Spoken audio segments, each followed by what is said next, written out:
یزید نے نواسہ رسول کو قتل کروا دیا اور وہ یہ سوچتا تھا کہ اس ظلم سے عرب کے سارے لوگ میری بیعت کریں گے، میرے سامنے جھکیں گے، کوئی بھی میرے خلاف حسین کے بعد سر نہیں اٹھائے گا۔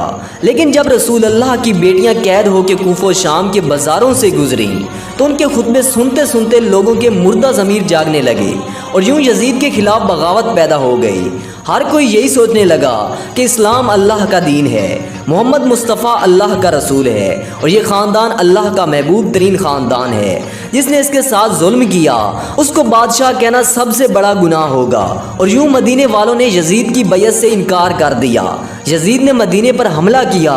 تاریخ میں لکھا ہے کہ 3 دن تک یزید کی فوج مسجد نبوی میں اپنے گھوڑوں کو باندھ کے اصحاب رسول کے ناموس کے ساتھ بے حرمتی کرتے رہے اور یوں مکے سے بھی یزید کے خلاف بغاوت پڑنے لگی۔ پھر یزید نے خانہ کعبہ پر حملہ کیا اور خانہ کعبہ کو آگ لگا دی۔ اس واقعے کو واقعہ ہیرا کے نام سے آج بھی یاد کیا جاتا ہے۔ ہر کوئی یزید پر لعنت کرتا رہا، لیکن یزید کسی کو بھی اپنے خلاف دیکھتا تو اس کا سر قلم کروا دیتا تھا۔ لیکن اللہ کی عدالت انصاف کرتی ہے۔ واقعہ کربلا کے کچھ ہی دنوں کے بعد یزید ایک ہلاکت خیز اور انتہائی موذی مرض میں مبتلا ہوا۔ پیٹ کے درد اور آنتوں کے زخموں کی تکلیف سے مائع بے آب، یعنی جس طرح مچھلی پانی کے بغیر تڑپتی ہے اس طرح تڑپتا رہتا۔ اس کی آنتیں جلنے لگی تھیں۔ وہاں کے حکیم پریشان ہونے لگے تھے کہ یہ کیسی بدترین بیماری ہے کہ تمہارا پیٹ اندر سے ختم ہو رہا ہے، جل رہا ہے۔ یزید کو اتنی پیاس لگتی تھی کہ وہ پانی کے لیے ترستا تھا، لیکن جب پانی پیتا تھا تو وہی پانی اس کے پیٹ کو جلاتا تھا۔ وہ اپنا سر پیٹتا رہتا تھا اور اس کے محل کے لوگ یزید کو اس حالت میں دیکھ کر یہی کہتے تھے کہ یہ عذاب حسین ابن علی کو پیاسا رکھنے کی بدولت ہے۔ حمص میں جب اسے اپنی موت کا یقین ہو گیا تو اس نے اپنے بیٹے معاویہ بن یزید کو مار کے بستر پر بلایا اور امور سلطنت کے بارے میں کچھ کہنا ہی چاہا تھا کہ بے ساختہ بیٹے کے منہ سے چیخ نکلی اور نہایت ذلت اور حقارت کے ساتھ یہ کہتے ہوئے باپ کی پیشکش کو ٹھکرا دیا کہ جس تاج و تخت پر آل رسول کے خون کے دھبے ہیں میں اسے ہرگز قبول نہیں کر سکتا۔ خدا اس منحوس سلطنت کی وراثت سے مجھے ہمیشہ محروم رکھے جس کی بنیادیں نواسہ رسول کے خون پر رکھی گئی ہیں۔ یزید اپنے بیٹے کے منہ سے یہ الفاظ سن کر تڑپ گیا اور شدت رنج و عالم سے بستر پر پاؤں رکھنے لگا۔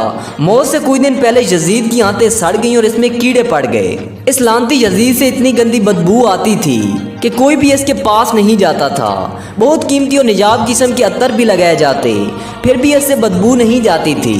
اگر کوئی حکیم بھی اس کے پاس آتا تو وہ بھی ناک اور منہ لپیٹ کر آتا۔ اس کا پیٹ کیڑوں کی غذا بنتا جا رہا تھا، تکلیف کی شدت سے چیختا تھا۔ پانی کا قطرہ حلق سے نیچے اترنے کے بعد کانٹوں کی طرح چبھنے لگتا تھا۔ عجیب گہرے الہی کی مار تھی، پانی کے بغیر بھی تڑپتا تھا اور پانی پی کر بھی چیختا تھا۔ ان دنوں عرب کے بدترین نشے کو یزید کے سامنے پیش کیا جاتا تھا تاکہ یزید نشے میں رہے اور اس کو یہ درد محسوس نہ ہو، وہ پیاس کے لیے تڑپے نہ۔ ایسے ہی نشے کی حالت میں سپاہیوں سے کہنے لگا میرا وہ بندر کہاں ہے جو میرے ساتھ رہتا ہے؟ لوگوں نے کہا شاید جنگل کی طرف نکلا ہے۔ وہ اپنے گھوڑے پر بیٹھ کر جیسے ہی باہر گیا تو گھوڑے نے نواسہ رسول کے قاتل کو اپنی پیٹھ سے گرا دیا اور یزید کا پاؤں گھوڑے کی رکاب میں پھنس گیا۔ وہ گھوڑا دوڑتا رہا اور یزید زمین پر گرتے گرتے اس کا سر ایک پتھر سے جا ٹکرا، لیکن وہ گھوڑا نہ رکا یہاں تک کہ اس کا پورا جسم ٹکڑے ٹکڑے ہونے لگا۔ چند روز تک اس کی لاش چیل کموں کی دعوت میں رہی۔ بالآخر ڈھونڈتے ہوئے اس کے سپاہی وہاں پہنچے۔ اس کی لاش میں ایسی ہولناک بدبو تھی کہ قریب جانا مشکل تھا۔ ایک گڑھا کھود کر اس کی سڑی ہوئی لاش کو دفن کر دیا گیا۔ یزید کی قبر شام کے کسی گندگی کے ڈھیر کے نیچے دبی ہوئی ہے اور لوگ اس لعنتی یزید کی قبر کو دیکھ کے لعنت کرتے ہیں۔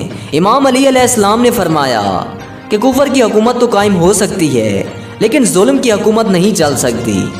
یزید نشان عبرت بن گیا۔ اس زمین پہ جو بھی ظلم کرے گا اللہ اس کا نام ختم کر دے گا اور آنے والی نسلوں کے لیے اس کو نشان عبرت بنا دے گا۔